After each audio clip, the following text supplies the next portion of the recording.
Well, very good morning, guys. Fine. So last day we have been discussing about this. Actually, we faced a problem while discussing.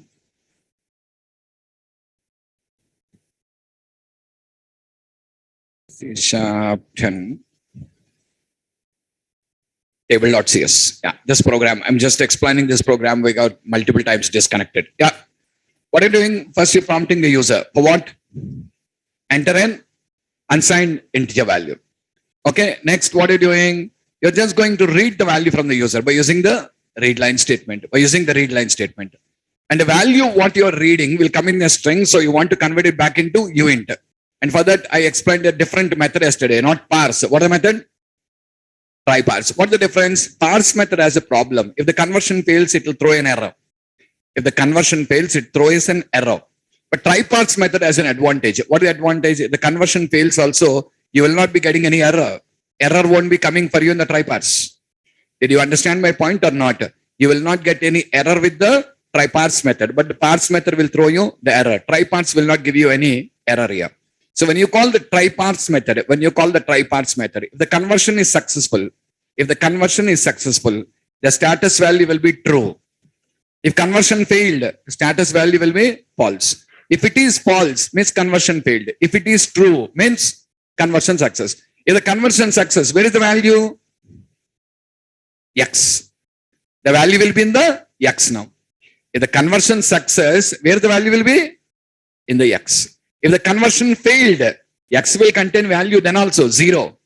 It will contain 0. How to know conversion success or failure? By looking at the status. You can know the conversion success or failure by looking at the status.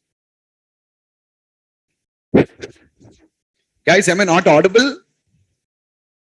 Am I audible, all of you?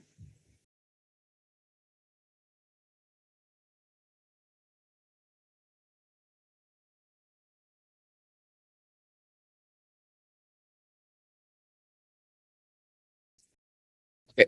Someone posted that not audible. Reconnect here. If you're not audible, reconnect once. It's your problem from your side.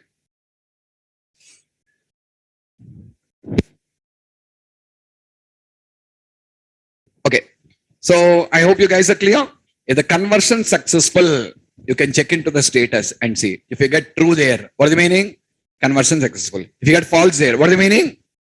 Conversion failed. When will the conversion fail? The conversion fail if you enter a non-unsigned integer value. If you enter an unsigned integer value, no problem. If you enter a non-unsigned integer value, problem comes. Okay. See now, what I'm doing here is status is equals to false. Means conversion success or failure. Louder. Conversion failure. If conversion failure, what am I printing? Please enter an unsigned integer value, and I'm saying return. When I say return, what did I say? Control jumps to end of the method. Control jumps to where? End of the method. If the control jumps to end of the method, this for loop will execute or will not execute? Louder. The for loop will not execute now. Are you getting my point? The for loop will not execute right now in this case now. Okay, you can watch it. This is where we stopped it in the last class. So compile it. CSC, table.cs. Oh, somewhere mistake on line 11.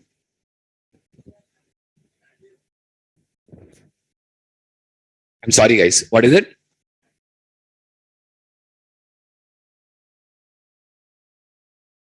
Value here, down. Okay. Sorry. Yeah, last class when you're working with this only, power failed, I think. Yeah. Please enter unsigned integer values. Okay. Yeah. Recompile. Code compiled it. Next, run the code. Table. Wise, observe it. I'm entering minus 76. Clearly telling you. What is that? Please enter unsigned integer value. I'm entering 76. Fine. I'm entering A. I'm entering minus 98. I'm entering 67.89. If you enter any wrong value, it will clearly tell you enter an unsigned integer value, but error won't come. That's what the point I'm trying to tell you. You won't get an error anywhere. Abnormal termination, getting errors won't happen. Just simply gives you one message and just simply skips out of the code. That's all. But error is not going to come. Is it clear, everyone? Yes or not? So did you understand about the try parse method and advantage of the try parse method compared with the parse method? If I use parse method, then also conversion will take place. But problem with parse method is if the conversion fails, error will come. But here, error will not be coming at all. No error gets coming for you in the code. If at all, we just go for using the try parse method. Okay. So one more thing, guys. Here I'm entering 0. I'm entering 0. If I enter 0, guys, watch it. It's going to print the multiplication table of 0. You really require the multiplication table for 0? No. Why? Array, 0 into any number is 0 only. Yes or not? Do I need to tell again? 0 into 1 is equal to 0. 0 into 2 is equal to 0. It's universal rule. 0 into 1 is any number is 0. Yes or not? I'm giving 1. If I give 1 also, it will print the multiplication table. But for 1 also, multiplication table is not required here. Any number into 1 is same number only. Any number into 0 is 0. Any number into 1 is same number. So generally for 0 and 1, I don't want the multiplication tables now. For 0 and 1, I don't want the multiplication table. If the value is 0 or if the value is 1, I don't want the multiplication tables to be printed here. Clearer? Okay. How can we skip this, sir? Very simple here. Another if condition I'll write here. What is that? If what x is equals to 0 or x is equals to 1. What I'll say? Console.writeLine enter a value greater than or equal to 2. Greater than or equal to 2. Okay, and I'll say return again. Return again jumps here. That's all. So in this process, the for loop will skip the execution. Now, did you notice it? Did I use the return statement to jump out of the method or return a value? That only I said you yesterday. In our C language, our teachers have taught us return is to return a value. Did you catch my point or not?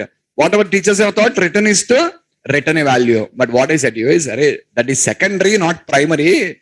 The primary job of the return statement is to jump out of a method that is in execution. It is going to jump out of the method which is in execution. The main purpose is not to return the value. The main purpose is to jump out. In this process, if required, you can also return a value that is secondary, not primary. The primary goal of return is, it's a jump statement. Are you clearer, all of you? These are the 4 jump statements what we just have. What are the 4? Go to, break, continue, return. Go to can be used anywhere, no problems. But for using break, what did I say? Either there should be a for loop or switch case. Continue, not for loop, loop. That's all. I did not say for loop. There should be a loop or a switch case. Okay. Continue. Only loops. Only loops. And return. We use inside the methods to jump out completely from the method. Are you clear? To jump out completely from the method, we go for using the return statement. So these are the 4 jump statements what we just have. So from the last 2 sessions, what we concluded is about conditional statements and the jump statements. The jump statements what we have. Okay. Next. Because the next topic what we are going to come across today is about arrays. The next topic what we are going to come across today is arrays. So what are these arrays? You know arrays, na? You learned about arrays in C language. Yeah, tell me the definition of an array. What is an array? It is a collection of similar type values that are stored either in the form of a row or column or rows and columns. You can store this in the form of a row, or you can store this in the form of columns. Okay. Okay. Otherwise, I will say rows or rows and columns. Rows are rows and columns. That's how we can just store. Okay. Now, fine. Now, actually, this is the definition what we learned in the C language here. I'm not contradicting with it, but I'm just going to change the word. What we learned, it is a collection of, right? I just want to change this word. It's not a collection of, I'll say set of. I'll say set of. Don't use the word collection. But in C language, we learned it as collection only, but I'm changing the word as set of. Reason is, we again have a different concept here called as collections. In C sharp, we again have a different concept called as collections. That's way, without confusing with those collections, I'm just going to say set of, but not collection of. Is it clear, all of you? Okay, it is a set of similar type values that are stored either in the form that are stored in a sequential order, that are stored in a sequential order, either in the form of a row or rows and columns. Is it clear? Okay, so just want to change the definition, that's all. But earlier we used to say it as collection of only. But because in C sharp we have a concept called collections again, I'll say set. Set will be the correct word here. Why? You write the values inside the curly braces only. Na? Array, sets we learned in the school days, remember? In our mathematics school days, we learned sets. Sets are always in curly braces only. So the set is only the correct word. It's a set of similar type values that are stored in a sequential order, either in the form of rows or rows and columns. Next. How do we access the values of an array? By using the index. Array. We access the values of an array by using the index. Tell me, index starts from 0. End set, number of items minus 1. Index will start from 0 and end set, number of items minus 1. Okay. In C sharp also same, guys. In C sharp language also,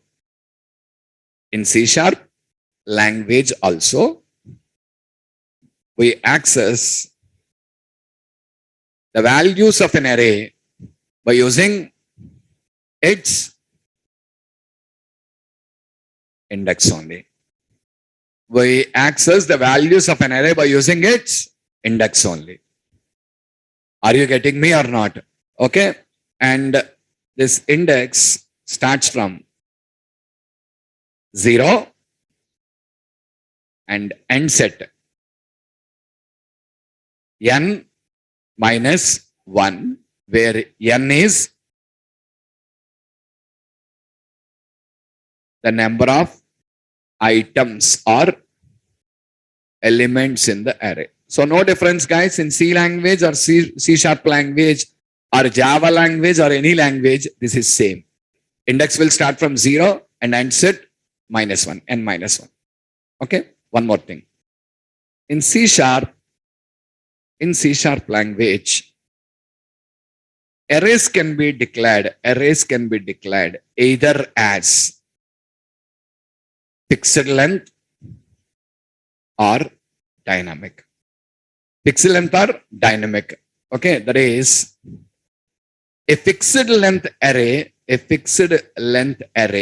can store only a predefined number of values, whereas dynamic arrays,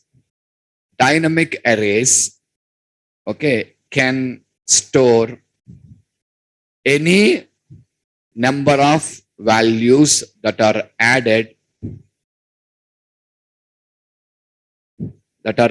to it. What is this? What a fixed length arrays, you know?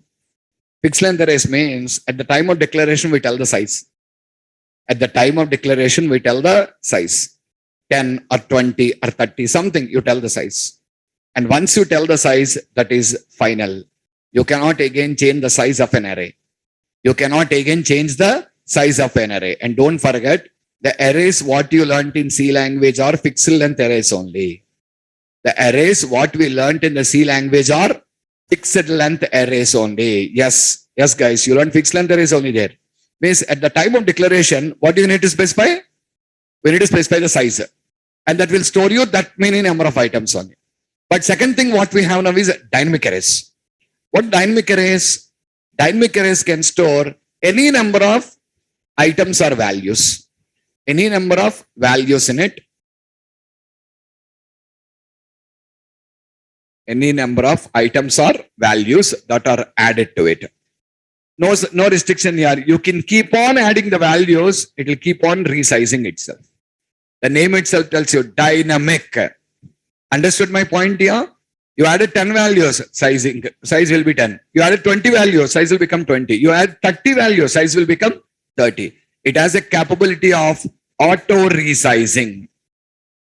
Understood? Huh? Fixed length arrays are not auto resizable. You tell the size, that is final. But variable length arrays or the dynamic arrays are auto resizable. You can keep on adding any number of values to it. Every time you add a value, it will be resizing itself according to the number of values you are adding to it. And what we learned in the C language is pixel length arrays only, but not dynamic arrays. And what we are learning today is also pixel length arrays only. Then what about dynamic arrays here? We'll learn about dynamic arrays going forward. Are you clear? Today I'm not teaching you dynamic arrays, guys. Today what I'm teaching is the same pixel length arrays what you learned in the C language. And going forward, I will teach you about the dynamic arrays in the later stages, but not now. I hope you guys are clear. Okay, so let us start with the fixed length arrays only right now. Okay. See, when you're talking about the fixed length arrays, how do you declare these arrays, guys? Arrays can store you the data in the form of rows or rows and columns. So what we call them, single dimensional arrays, 2-dimensional arrays, jagged arrays. We have different classifications available here. Okay, we have different types of classification. What is that? Single dimensional arrays, 2-dimensional arrays, jagged arrays. So what is jagged arrays? We'll talk about it. Okay, but like this, we have different classification. So first thing is single dimensional arrays. A single dimensional array can store what? A single dimensional array can store the values in the form of a row. A single dimensional array can store the values in the form of a row. They will be storing in the form of a row. Okay. So all of you have a look. What is the first one? Single or one dimensional arrays. These arrays can store the data in the form of a row. Okay, these arrays not can store, will store. These arrays will store the data in the form of a row. Just in the form of a row, they will be storing the values. So how to declare them now? How to declare an array? How to declare this single dimensional arrays? Listen, if you're working in C, or C++, this is how you declare an array.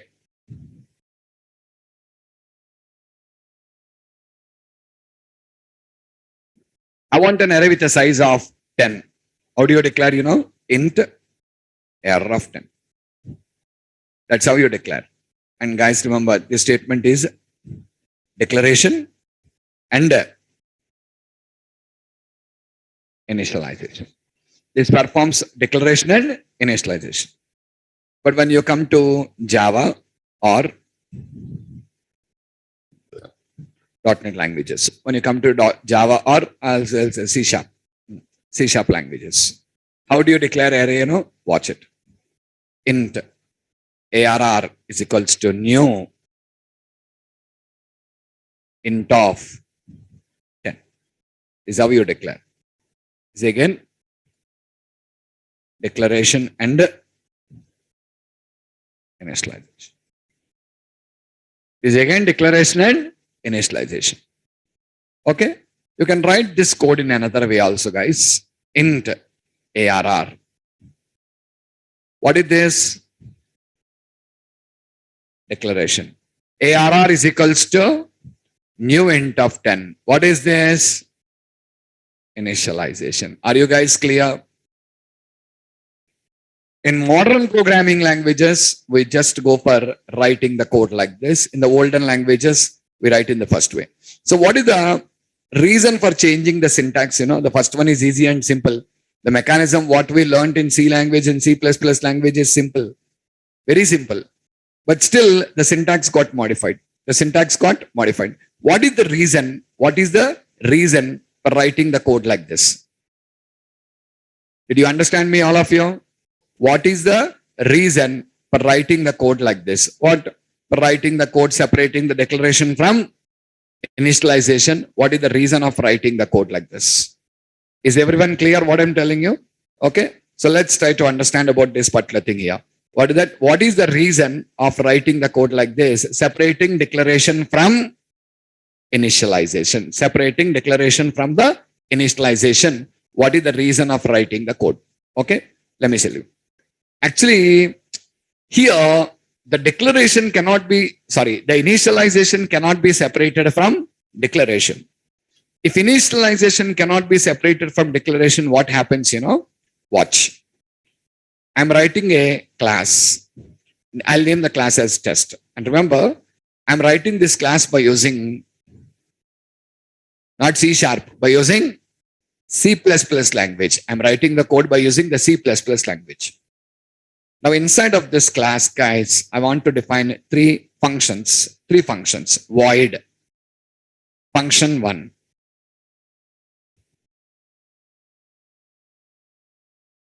I'm writing some statements here. Function 2, function 3. This is 2 and this is 3. Sorry. Yeah. So I will look how many functions are there? 3 functions. Now, yeah, a small requirement, guys. What is it, In function 1 and function 2, I want to use an array. I want to use an integer array with a size of 1000. I repeat again, in function 1 and function 2, I want to use an array with a size of 1000. With a size of 1000, I want to use an array. Okay. Now tell me, when you want to use the array in both the two places, will you go for a global declaration and declare it once, or will you go for a local declaration and declare it twice? What is the best option? Global declaration. We ultimately go for a global declaration and declare it only for once. Yes or not? We go for a global declaration and declare it once. Okay, let's declare. How to declare? Int ARR of 1000. Global declaration. Perfect. Clear now? So where I use that array? Function 1, function 2. I did not use in function 3, guys. I used in function 1 and function 2. Okay, fine, well and good. Now, how many functions did I define in the code? 3 functions. Now tomorrow, I wanted to call these functions now. If you want to call the functions, what you write? You write a main function, entry point of the program. And in the main function, what to do? I said create the object test obj. And now you're going to call the functions. Now, how to call? Obj dot the function you wanted to call. I want to call the function fun3. I want to call the function fun3. Array, already I explained you writing the code in C#, writing the code in like a C++. Everything I explained for you and demonstrated you. In object-oriented programming, you're required to write a main method, create an object and call. Directly, you cannot call. If it is C language, you can directly call. But in object-oriented, you cannot call. How to call? Create a object and call. Which method are you calling? Function 3. Are you clear? Which method are you calling? Louder. Now my question is, to call this, first I created the object of the class now. When I create the object, memory will be allocated, guys. When I created the object, the memory will be allocated. Now we are calling the function. Which function? Now my question before you is memory allocated for the array or not? That is the question. Is the memory allocated for the array or not? Come on, yaar, guess right or wrong. What happened? Guess. Is the memory allocated for the array or not? Yes, allocated. Why? Because that is declaration and initialization. Memory allocated, right? But are you not wasting the resources now? Which function are you calling here? Function 3 you are calling. In function 3, you are not using the array at all. But you're initializing the array now. Are you not wasting the resources? 2000 bytes of memory is allocated for the array now. This is the drawback what we have in the older programming languages, where you cannot separate the declaration and the initialization. If you declare, memory will be allocated of now. That is the drawback.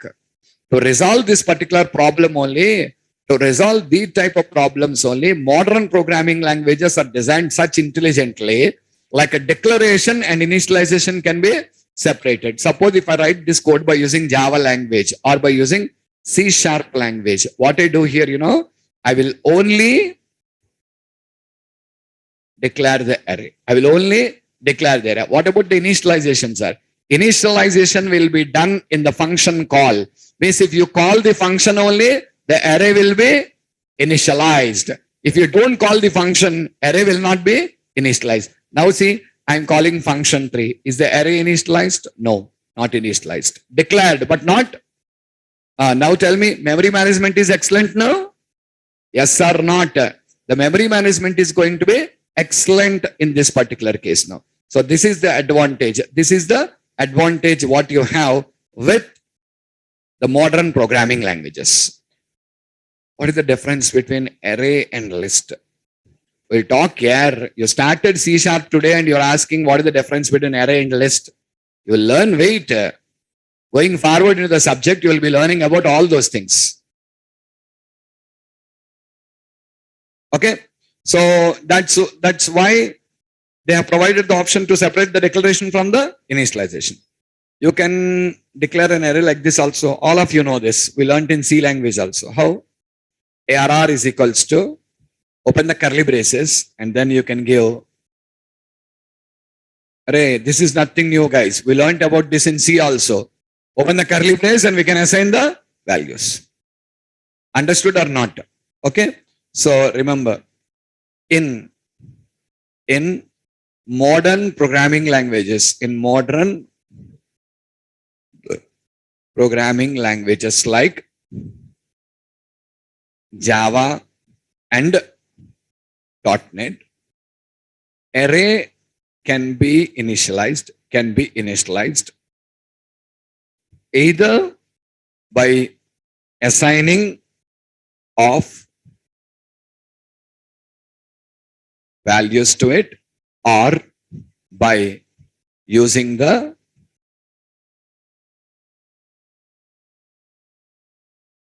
do you understand that point?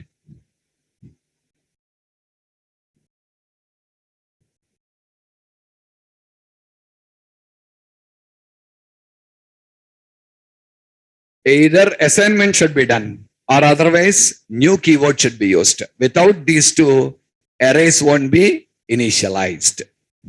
Are you clear? Without this, with these two, arrays won't be initialized. And look at this, all of you. This is declaration and initialization with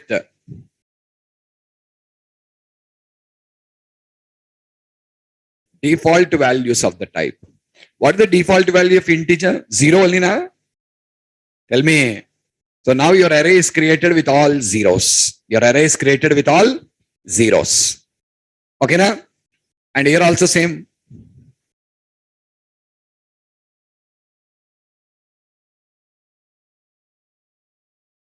Here also same. Initialized with default values of the type. Then what about this statement, guys? Look at this. This is also declaration and initialization only, but with the given set of values, not with default values, with the given set of values. In the first case, it is default values, but in the third case, it is given set of value. 1 and 2 default. 1 and 2 default. But when you come to the last one, it is with a given set of values. So that's what the difference, what you just have. Am I clear, all of you? Yes or not? Okay. So that's what we just have. Either you can give a set of values or you can take the default values also. Let's write a program and understand about it.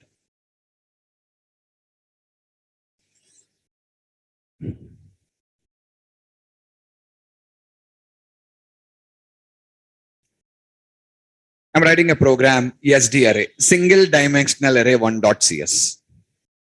Now in this program, I'll write static void main. Oh, sorry. Using system class SDArray.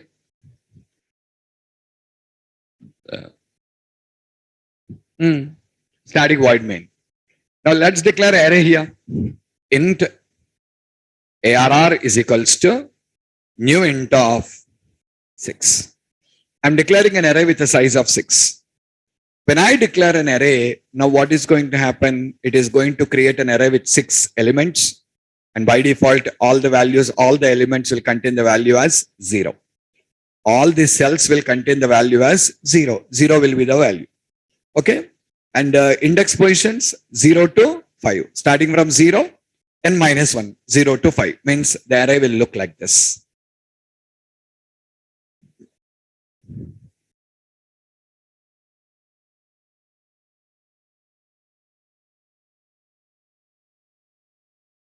That's how the array is created. What is the name of the array? ARR. What are the values in the array? All zeros. Index positions 0 to 5. Now, how do you access each cell? By using the index. ARR of 0, ARR of 1, ARR of 2, ARR of 3, ARR of 4, and ARR of 5. That's how we are just going to access each and every value. Is it clear, all of you? Yes or not? ARR of 0, ARR of 1, ARR of 2, ARR of 3, ARR of 4, ARR of 5. So I can just access each and every cell like this. Now, I wanted to print the values of the array now. I wanted to print the values of the array as it is. How many 6 values are there? I want to print all the 6 values on screen now. One way to print is console.writeLine ARR of 0, console.writeLine ARR of 1. Like this, one by one value I can print. But that's a lengthy process. Today 6 values are there, 6 write-line statements. If tomorrow 20 values are there and you write 20 write-line statements again now. Yes or not? The other simplest way of you can access the values is by using a for loop. The other simplest way of you can access the array values is by using a for loop. Write a loop now and pick each value from the array, print it now. How to do? Watch. What I am doing is I am accessing values of a single dimensional array by using for loop. I'm accessing values of a single dimensional array by using for loop. This is what I'm doing. How? Look. For int index starts on 0 Alina, I is equals to 0. Okay. I less than. How many? 0 to 5. 0 to 5. So I'm writing 6. Yeah, less than 6 means 0 to 5 now. The 6 is the number, the size of the array I'm giving now. I plus plus, I plus plus. Console dot. Actually, when I say write line, every value will be printing in a new line. Correct? But I want to print all the values in the same line. I want to print all the values in the same line. If you want to print all the values in the same line, we use the write method now. Write. How to write? ARR of I. ARR of I. So what's it? First time I is 0. So ARR of 0. ARR of 1. ARR of 2. ARR of 3. ARR of 4. And ARR of 5. So in every value, guys, I want to give a space. I want to add a space. I'm just adding a space there. And I'm just printing the values. Are you clear? This will print me the values of an array. Recompile the code. CSC SDArray 1.cs. And then execute the code. SDArray 1. Got it? See. All zeros. Are you clear? So tomorrow there can be 20 cells, 30 cells, 40 cells. Doesn't matter. It will print you all zeros. Okay now? Now guys, watch it. It's printing the output. After printing the output, for this statement, in this statement, there's no space. All are combined off. So that's way, to make it a little bit better, I wanted to just go for writing a statement here. what? Console dot right line. I'm adding a line break there, guys. I can use a right line statement like this also for printing line breaks. I already said you we can use right line method without passing any value also will print you line breaks. Line breaks are printed for you.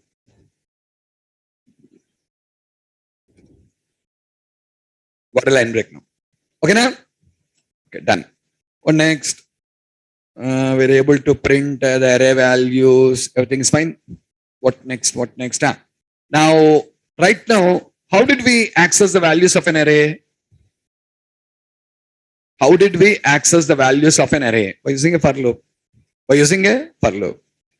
Do you remember yesterday we discussed yesterday or day before yesterday we discussed you can access the values of the array by using a special loop called as for each loop. I did not show you. I'll show you with the arrays. What is that? We have a special loop called as for each loop. You can print the values of an array by using a for each loop also. How do you write the code? Watch. Now I'm explaining you accessing the values of a single dimensional array by using for each loop. Accessing values of a single dimensional array by using for each loop. You're accessing the values of a single dimensional array by using for each loop actually. So how to access the values of a single dimensional array by using a for each loop? Okay, all of you watch this and watch the code, guys. How to write. For each, it's a single word, don't divide it. For each. Okay. Int I in ARR console dot write I plus space and a console dot write line. Print the line break. Watch the output first.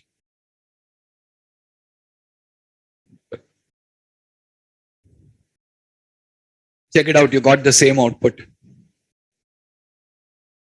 You got the same output. Output must be 0, 1, 2, 3, 4, 5. Why 0, 1, 2, 3, 4, 5 frame? I don't understand. What is 0, 1, 2, 3, 4, 5? You want this output? You're expecting this output? What do you want?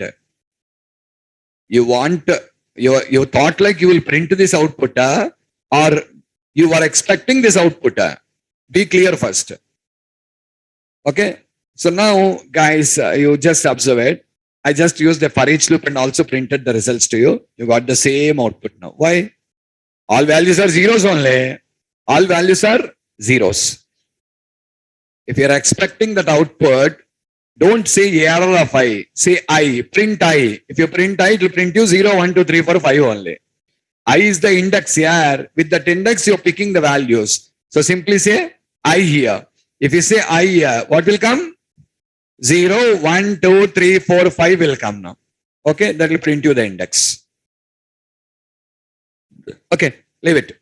Yeah, what I'm telling you about the for each loop I'm just talking about. The for each loop, listen guys, it is a very special design. It's a very special design for accessing values from arrays and collections.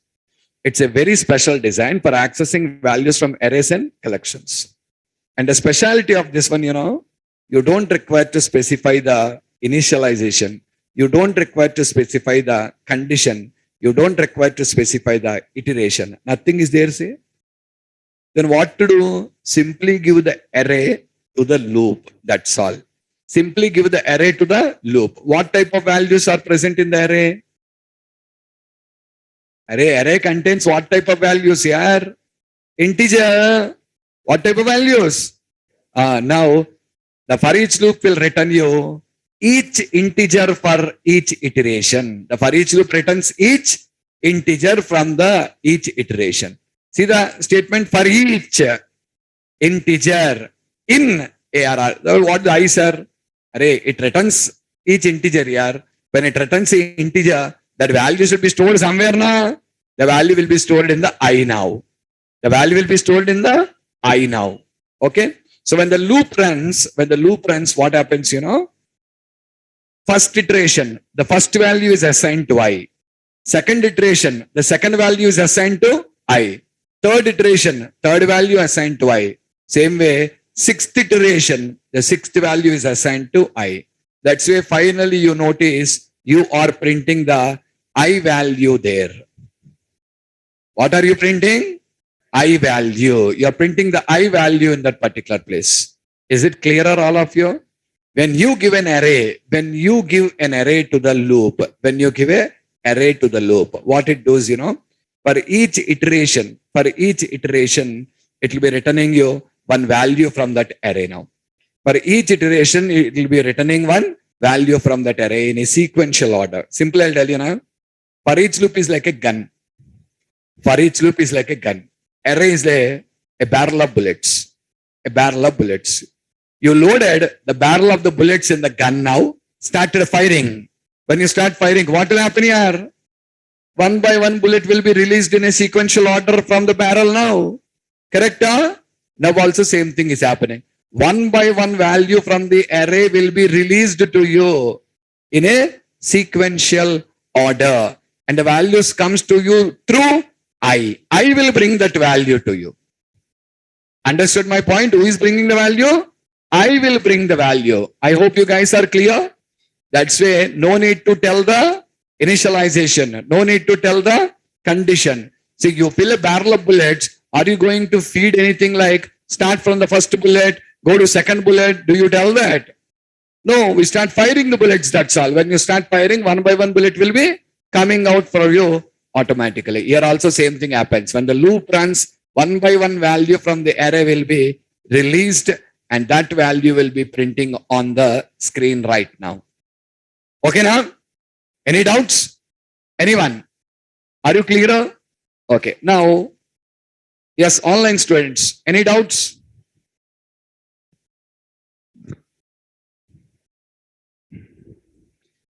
Okay.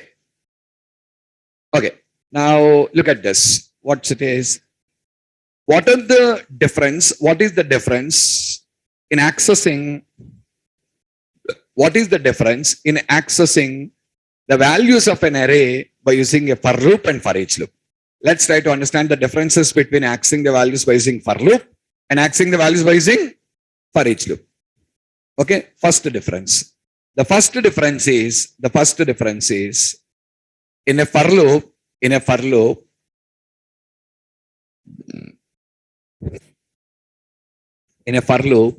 the loop variable, what is the loop variable?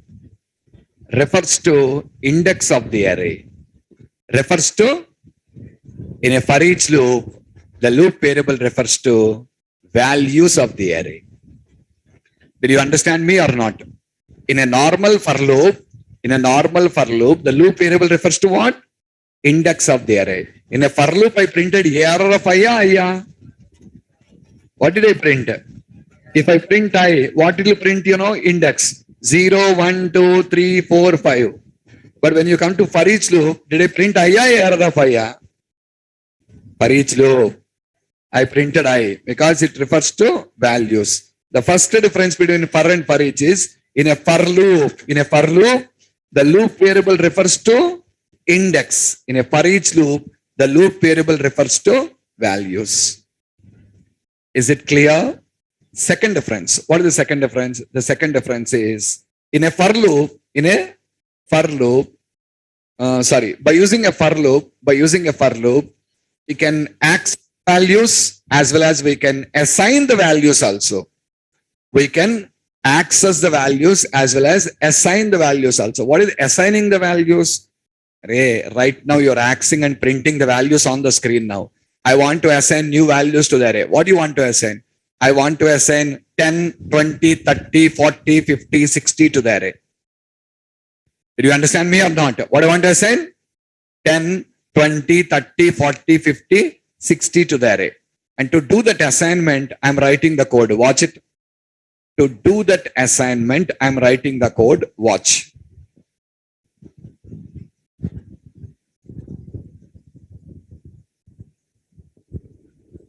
Look. What I'm writing is, what are you doing? Assigning values to a single dimensional array by using for loop. For again, same story. For int I is equals to 0, I less than 6, I plus plus.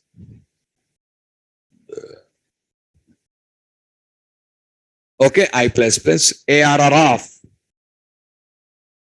I is equals to 10. What happens now? The value 10 is assigned to all the cells of the array now.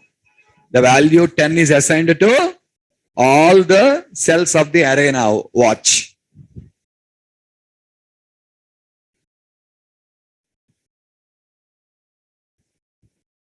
All are assigned with 10 now. You got the new value, see? No, sir, can't I assign the value what I want? What do you want in the sense? I want to give the value on my own now. You want to give a value on your own? Okay, then give it. How? Int dot parse.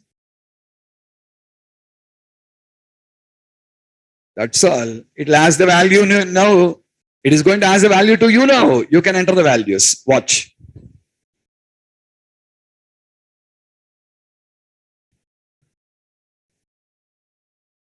Now you start entering the values. 10, 30, 50, 70, 90, 110. Are you clear, Arra? The logic what you write here, that's your choice. You want to pick the value from the user or you want to take a static value. That's your choice. If you want to pick value from the user, what do you say? Console.read line. No, no, sir, I want to assign a value of my choice directly. So straight away I can say a value is equals to 10. Are you clear? Or anything? I want to assign 10, 20, 30, 40, 50, 60. What I want to assign? 10, 20, 30, 40, 50, 60. And to do that, what I'm doing, see, I'm just going to declare a variable here. Int x is equals to 0. Int x is equals to 0. So now I'll come here and here I'll say x is equals to x plus 10. X is equals to x plus 10. What is the initial value of x here? 0. First time it will become 10. Right? Now I'll come here and I'll assign x here. 10 is assigned now. The loop runs for the second time. It will become 20. 20 is assigned. 30. 30 is assigned. 40. 40. So loop runs. Now what are the values now? 10, 20, 30, 40, 50, 60. That is your logic here. Don't say, can't I assign this one or that I assign. You can assign anything you want. That is your choice. Based on the logic we write, it can assign anything you want. Are you clear? I shown you three things to you. First, I assigned a static value 10. Second, I shown you assigning user given values. Now I'm assigning values by increasing order 10, 20, 30, 40, 50, 60. What logic you write, that logic will execute there. That's all.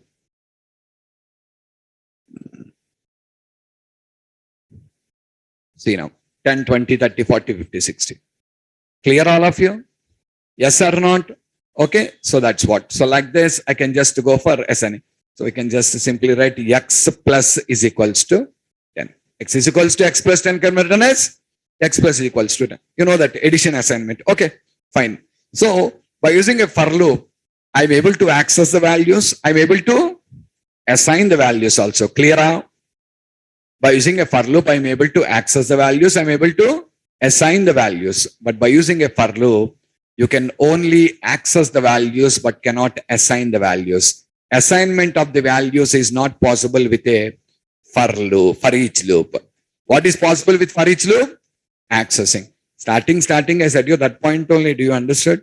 For each loop is specially designed for accessing the values from an array. That's all. Did you understand the definition? Huh? For each loop is specially designed for accessing the values from a array. Accessing only. Assignment is not possible. Yeah, on the top someone asked the question, can I modify the values by using a for each loop? You cannot.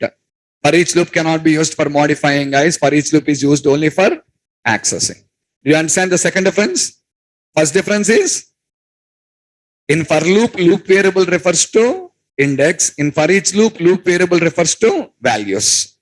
Second difference, Using for loop, we can access as well as assign values. By using for each loop, we can only access but cannot assign. Assignment is not possible in this case. Okay, na? Third difference. What is the third difference, Listen. By using for loop, sorry. In for loop, the loop variable, what is the loop variable? I. The loop variable data type, is always integer only. I repeat, guys, in for loop, the loop variable's data type is always integer only, irrespective of the values in the array. Irrespective of the type of values in the array. What do you mean by that? Array. Irrespective of the type of values in the array, in the sense, your array is integer, then also loop variable is integer. Your array is a double, then also loop variable will be integer. Your array is a string, then also loop variable will be string, integer. Your array is a character, then also loop variable will be integer. You cannot change, guys, because that refers to index.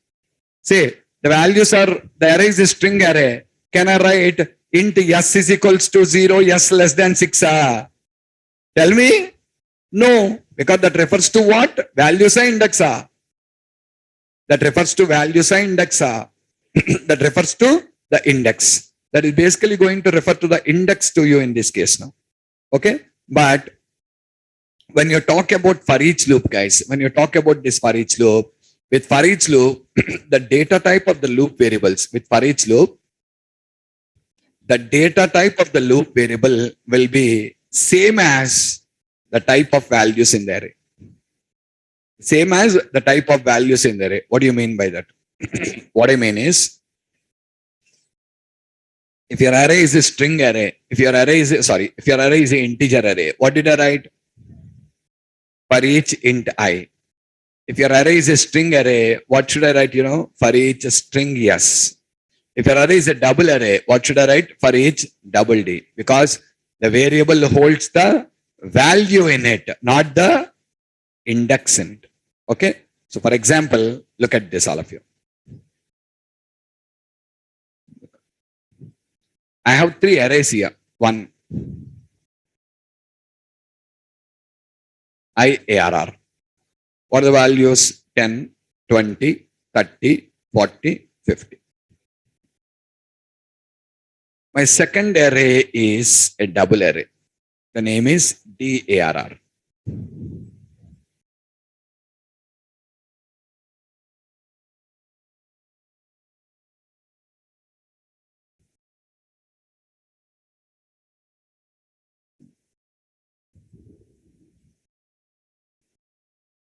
My third array is a string array.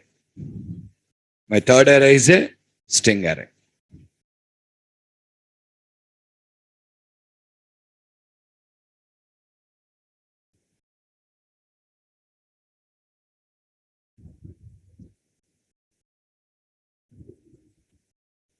Battery.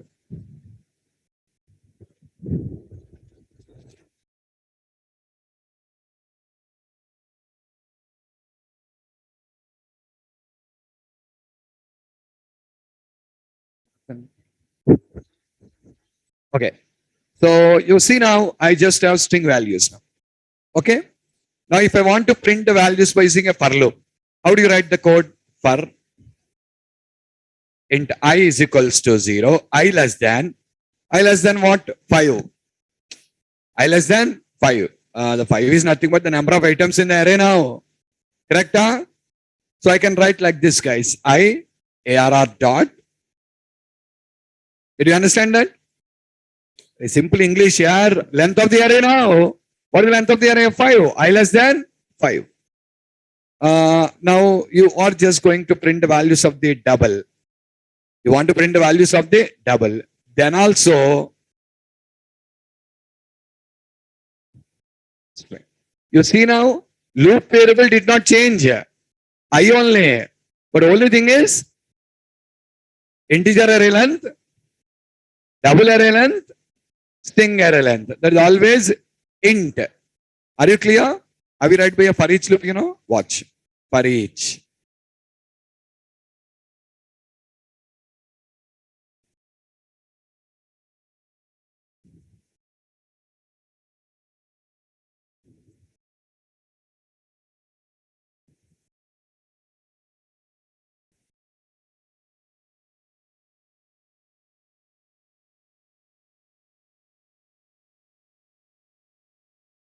Are you clear, all of you?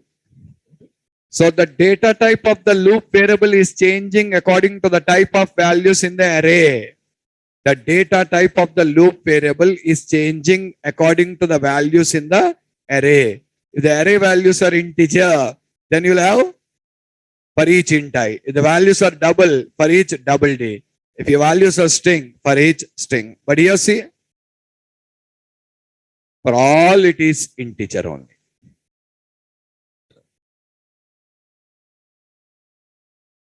Is it clear, all of you? Yes or not? So this is how you're just going to access. So these are the three differences, guys. Are you clear with the three differences? First difference, loop variable refers to index and loop variable refers to values. Second difference, for can be used for accessing and assigning, for each can be used only for accessing. Third difference, in for, the data type of the loop variable is int only irrespective of the type of values in the array. For each, the data type of the loop variable will be same as the type of values in the array. If the array is string array, variable also should be string only. If the array is a double array, variable also should be double only. If the array is a character array, variable also should be character only, because the variable refers to values but not the index. 1 and 3 are similar here. Did you understand my point? 1 and 3 are same. What is 1 telling you? Refers to index. Then when it refers to index, it should be int only then. Yes or not? But for each loop, what is it telling you? Refers to values. When it refers to values, should be the same type then. 1 and 3 are same. In the 2 only, we just have a small thing to understand. What is it? For can be used for accessing and assigning, and for each can be used only for accessing, not for assigning. So these are the two different ways how you can just work with the arrays, guys. Okay. So if you just notice this here, all of you. Yeah. Here I just demonstrated like what is an array, how to declare a single dimensional array. This is a program code what I explained you right now about a single dimensional array. And then about a for each loop. And look at the program. How many loops are there in the code? 3.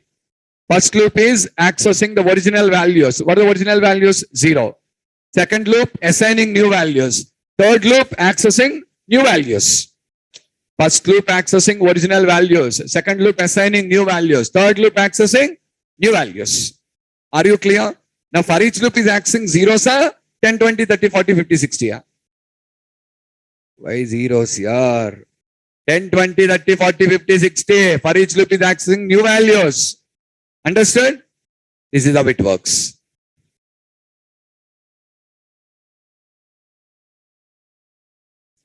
For each iteration, one value is assigned to the loop variable I. First time, 10 is assigned. Second time, 20 assigned. Third time, 30 assigned. Fourth time, 40. Fifth time, 50. Sixth time, 60. Everything is assigned to I only. So I only will contain the values in it. Okay, na? And below is here the differences what I explained you right now between a for loop and for each loop. All the things. Okay? Listen. Yeah, we learned like how to work with arrays here. Fine. Guys, till now, did we use any predefined classes in our code? Tell me what classes we used. Console, perfect. A right line is a method here, not class. Convert, console class, convert class, string class, Array already said you know string and object are classes. Int, float, all these are structures. All these are classes. So till now we worked with the 4 classes. We learned about 4 classes. We did not use the object class anywhere, but otherwise we learned about 4 classes. What are the 4 classes? Console class, convert class, string class, object class.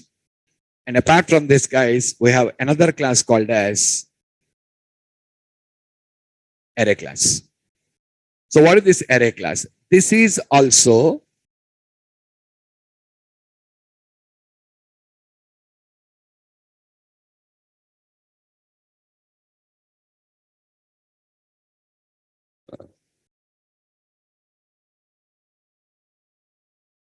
is it clear? This is also a predefined class that is defined in system namespace only. That is defined in system namespace only. We have this class also defined in system namespace only. Okay. And this class provides a set of members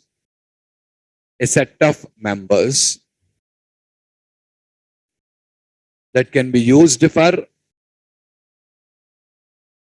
manipulating the arrays. That can be used for manipulating the arrays. Like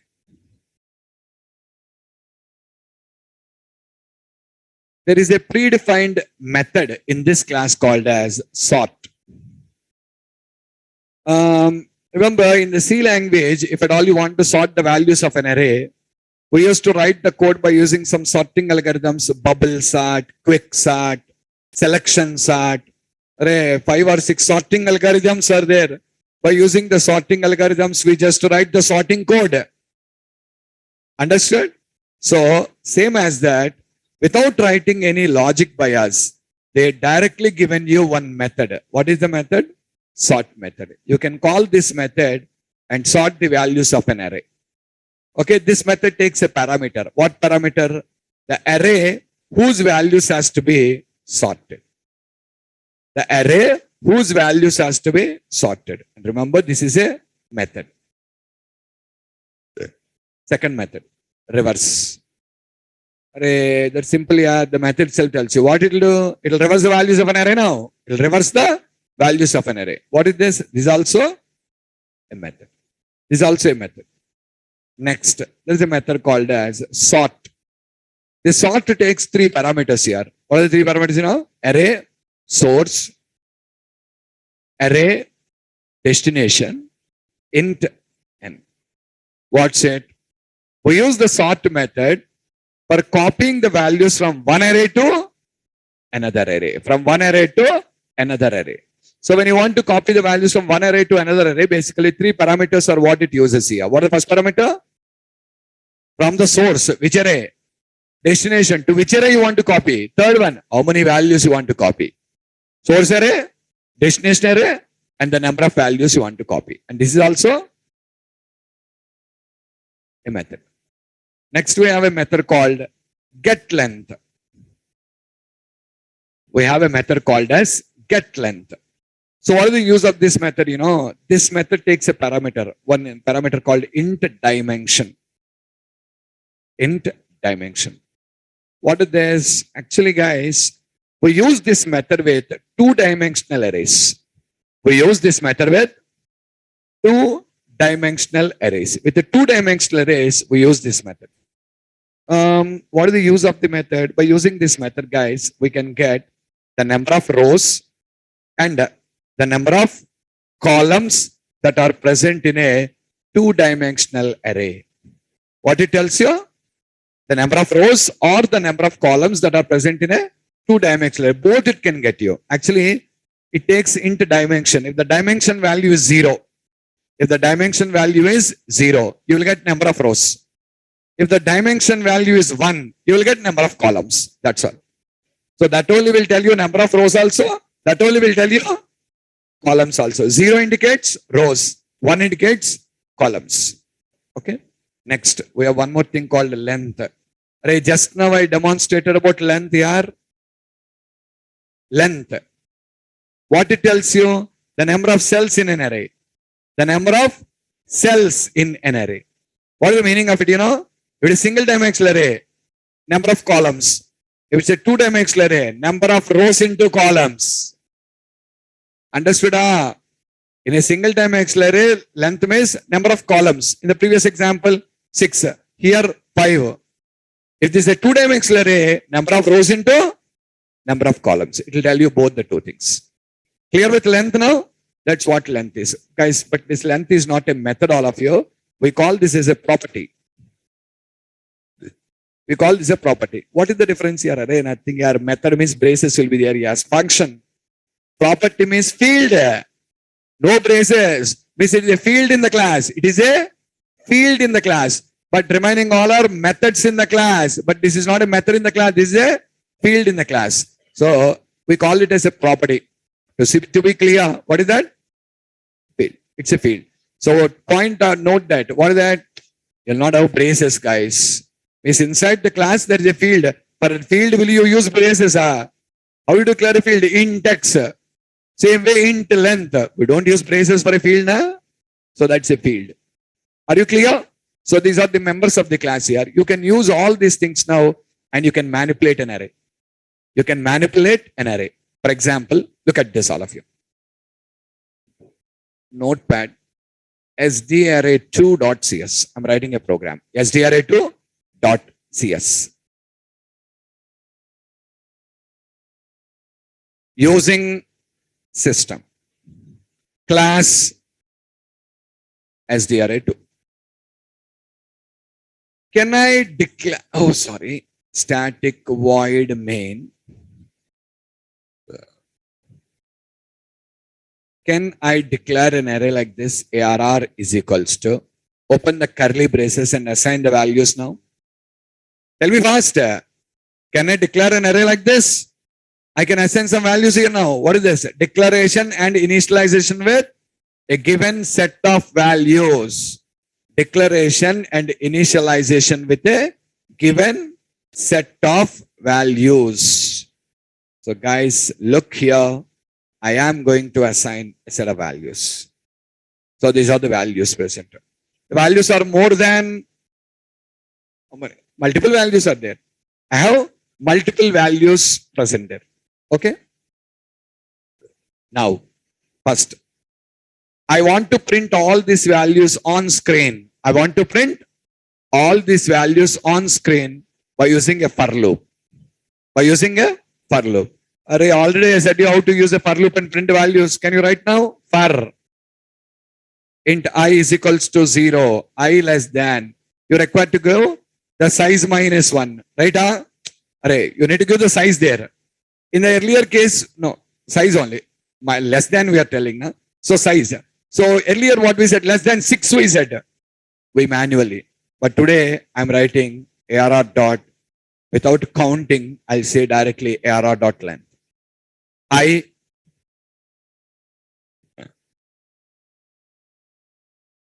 console dot write I plus space console dot write line. Console dot write line. Save it. Execute it.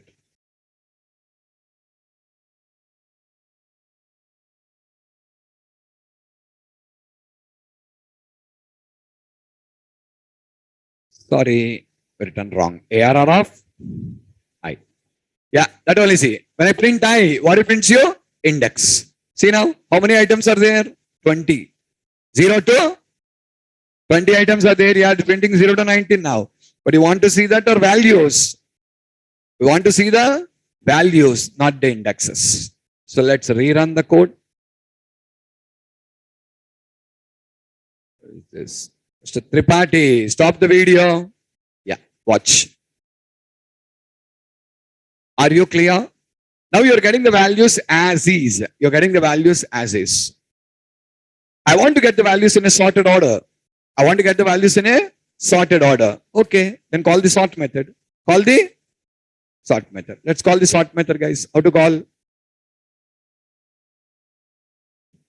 Look, array dot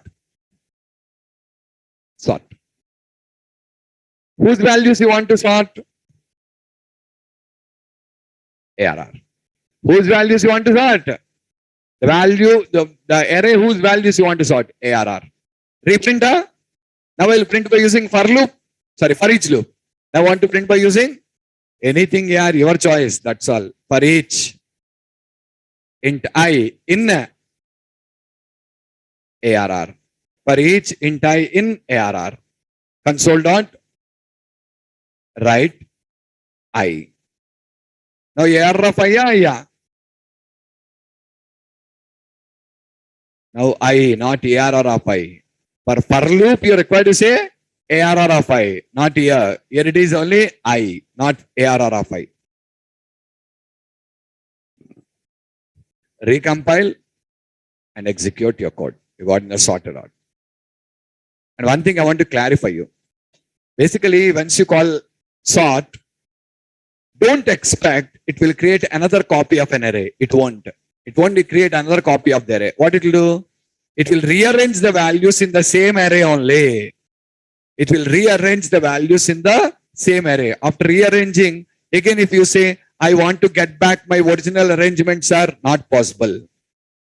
I want to get my original arrangement not possible because the values are arranged within the same array. Another copy won't be created. Is it clear? Watch. I want to get these values in a descending order. Now sorted, but ascending I got. I want descending. I'm expecting descending now. Okay. What to do? Call reverse now. Call reverse method and pass the array as a parameter to it.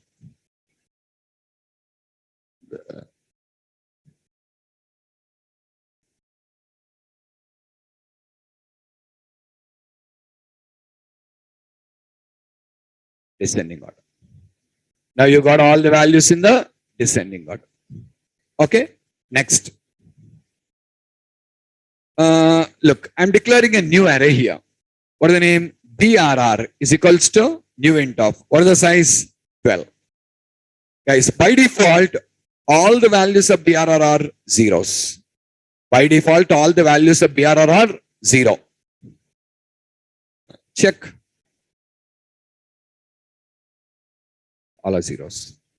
The first 7 values of ARR, I want to copy into BRR now. The first 7 values of ARR, I want to copy into BRR now. How to copy? Array dot copy. From where? ARR. To where? BRR. How many? That only I said you. Source, destination, and the number you wanted to copy. You may have a doubt here. Sir, can I copy from the middle? Not possible. You need to copy only from the first value only. I want to copy from the middle. I want to copy randomly. If that is the case, you need to write your own logic. The copy method will provide you option to copy only from the first place only. Into the first place only. From the first to first. That's all. You cannot copy randomly or you can't do any things with this. So are you clear? Except to the get length. Except to the get length. I shown you all the other members now. I shown you sort. I shown you reverse. Oh, sorry. I typed wrong here. Copy, that is. I'm sorry. That is copy. That will copy the values from one array to another array. Next one, length. What I did not show you? Get length. This get length I'll show you the 2-dimensional arrays here. The get length I'll show you with 2-dimensional arrays. Okay, when we start working with the 2-dimensional arrays, I'll tell you. Okay, guys, as I said, you will not be available on Monday. I'll not be available on Monday. So you don't have a session on Monday. And for Tuesday session, just follow the WhatsApp group. Okay, because I said you, I'm just going to conduct my father's 1 year's rituals. So I'm just going out because Tuesday, I'm not sure whether I'll not be available. I need to talk with my priest about that. So that's why I'm not available. Tuesday, I'm not confirmly telling you, follow the WhatsApp. Is it clear? And another thing also I said you, okay, you follow the WhatsApp. So Monday class is not there for sure, but Tuesday class only I'm telling you. Just to check the WhatsApp group, I'll inform you at least 2 hours before. I will inform you at least 2 hours before. At least 2 hours or 1.5 hours before only I'll inform you. Is that clear? So just the WhatsApp group, okay? And for you students, have you collected the meeting ID? Have you taken the meeting ID? Just take the meeting ID, guys, because I said you the next 2 weeks will not be available. The next 2 weeks, 2 weeks means maximum 8 classes only, guys. Only 8 classes. You need to listen them online. I'll be back again. Once they're back, we'll be having classroom sessions on. Is that clear? Okay. Just contact the Srinivas and you can take the meeting ID from the Srinivas. Okay. We'll meet on Tuesday or Wednesday. Okay. Most probably Tuesday, otherwise Wednesday. Okay.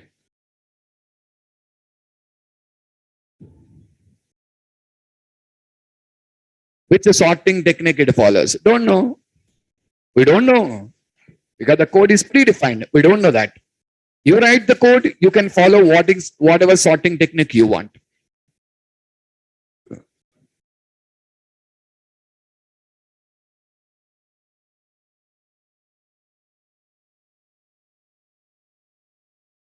C#10. We are learning C#10.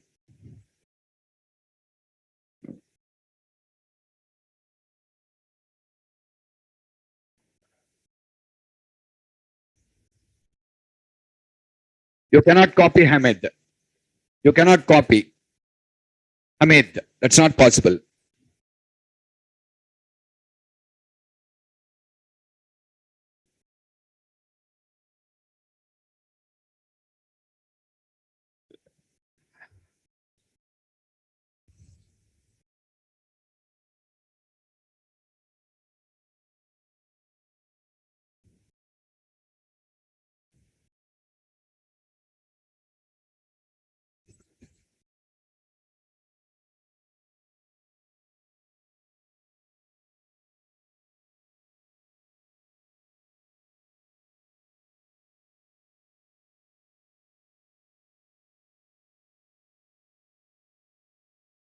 First, complete the practice of all the things I said you, Komal. First, complete the practice of all the things what I said you. And whoever are pending in watching the videos, just complete up watching up the videos also. Be up to date.